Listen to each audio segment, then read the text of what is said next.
জয় শ্রীরাম। আমরা কর্ণ সুবর্ণ জেলা হিন্দু সুরক্ষা সমিতির উদ্যোগে আজকে ফারাক্কার ভবানীপুর গ্রামে একটা বিশেষ সভা করেছি।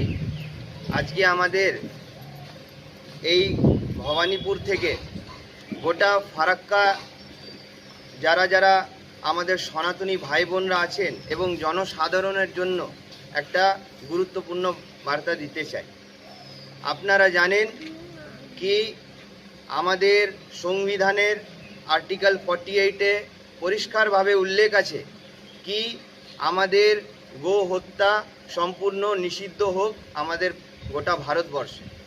সেই সংবিধানকে মেনে এবং প্রথম ক্যাবিনেটে যেই আমাদের সনাতনী বিজেপি সরকার যেই ঘোষণা করেছে কি অবৈধ গো হত্যা করা যাবে না, সেই অনুযায়ী আমরা সতর্কবার্তা দিচ্ছি সবাইকে যারা অবৈধভাবে গো পাচার করেন বা গো হত্যা করেন।